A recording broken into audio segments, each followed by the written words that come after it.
Coucou, c'est Elodie du site Elle et Graines, coach en développement personnel et familial. Et justement, aujourd'hui, je voudrais t'expliquer finalement comment prendre soin de tes enfants. Alors bien évidemment, tu te doutes bien vers quoi je veux aller. Et j'en ai souvent parlé dans mes vidéos, dans mes stories Instagram, sur mes articles. Bref, sans arrêt, je t'en parle, sans arrêt, je veux te le dire parce que je veux que cette idée rentre.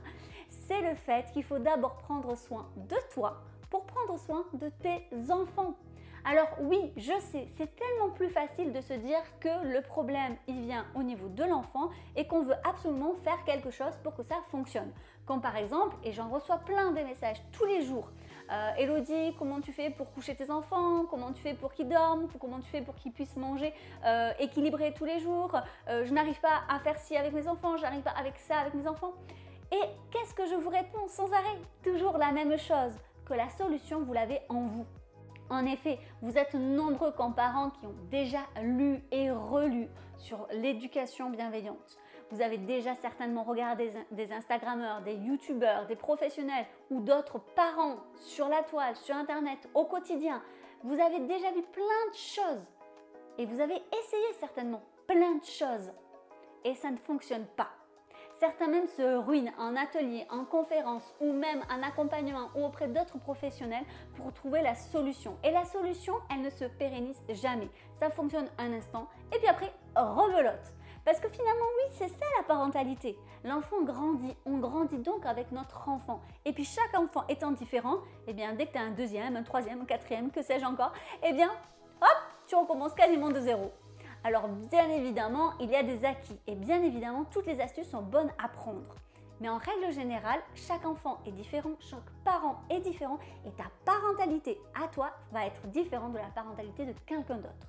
Même dans le milieu de la bienveillance, on se rend bien compte que bienveillance est très subjectif. Alors tu auras beau essayer toutes les recettes miracles, tu auras beau utiliser je ne sais pas combien d'argent ou de stratégies, eh bien si ça ne marche pas, c'est parce que ça ne fonctionne pas comme ça. C'est pour ça que justement dans mes stories, dans mes vidéos sur Elle et Graines, je travaille d'abord et avant tout avec le parent. Lorsque j'accompagne les parents, lorsque je fais du coaching, c'est avec le parent. Parce que vous êtes tous uniques, vos enfants sont uniques. Alors la solution parfaite, idéale, bref, la recette miracle, perdre 5 kilos avant l'été, on le sait, ça n'existe pas. Ou bien, tu vas les perdre et tu vas les reprendre, pour reprendre l'analogie du régime. Alors je sais que lorsque je parle aux parents en disant « Eh bien d'abord il faut travailler sur soi, d'abord il faut se réinterroger, d'abord finalement c'est à l'amont, c'est à l'intérieur qu'il faut absolument travailler et progresser. » Et alors là, il n'y a plus personne parce que tout simplement c'est plus compliqué. On a plutôt envie lorsque, eh bien effectivement on a une égratignure de mettre un pansement, là on le voit plus, c'est bon, le problème il n'est plus là. Et puis il ressort, il ressurgit. Et puis des fois, eh bien, ça va de plus en plus loin. Et il y a une échelle aussi. Ça augmente, ça augmente, ça augmente. Ça fait un peu comme un cercle vicieux. C'est-à-dire qu'à un moment donné, on en arrive peut-être à perdre patience, à crier sur ses enfants, à être fatigué, voire être carrément en burn-out parental. Pourquoi? Parce qu'on s'est donné et qu'on n'avait pas envie d'aller travailler là où il fallait le faire. Alors bien évidemment qu'il ne faut pas culpabiliser. Je ne dis pas qu'on est responsable de ce qui se passe par rapport à nos enfants. Je dis juste qu'il y a des choses sur lesquelles il faut lâcher prise. Clairement, si tu te bats sans arrêt avec tes enfants pour essayer de leur faire tout ce que tu as envie qu'ils fassent, mais tu vas t'épuiser.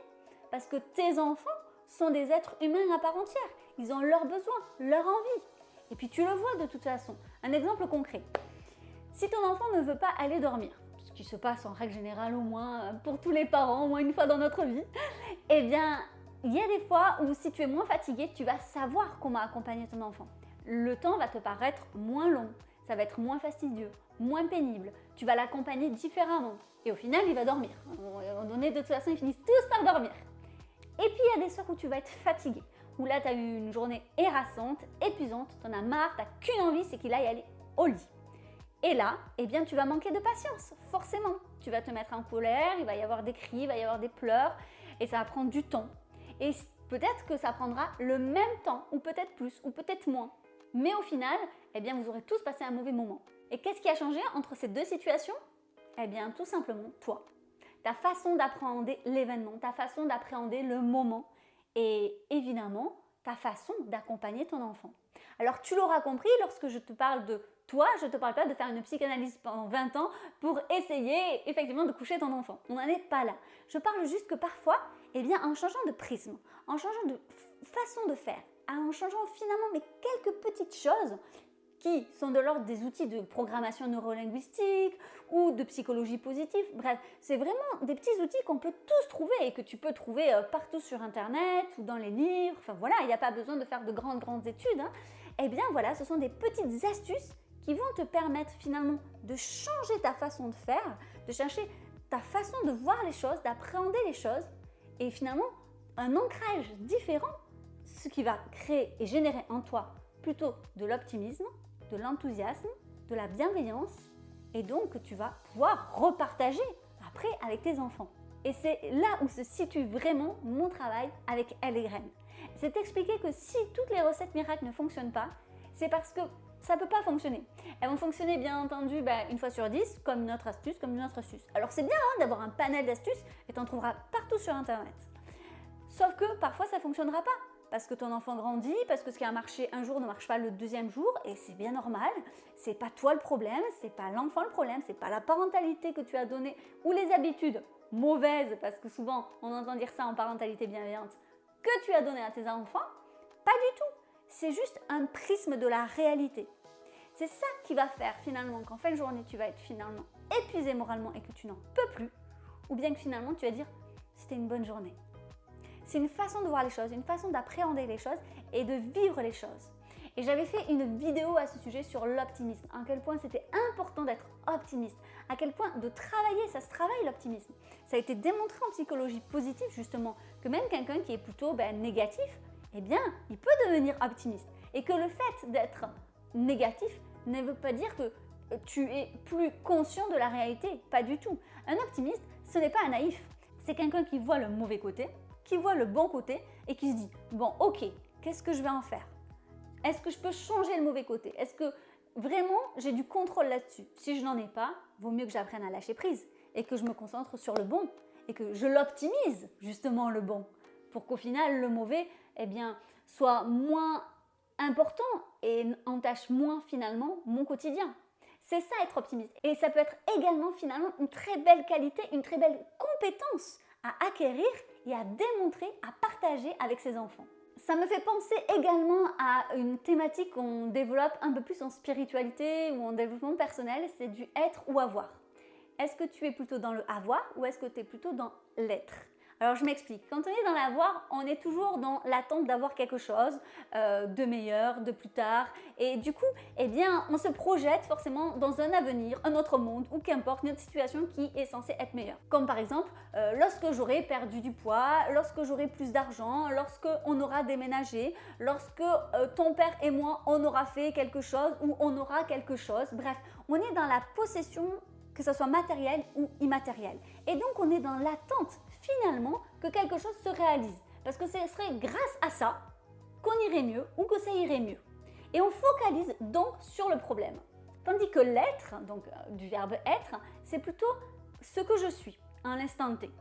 Et puis, on peut s'améliorer. Je pourrais être plus optimiste, je pourrais être plus bienveillant, je pourrais être plus généreux, je pourrais être plus performant, pourquoi pas.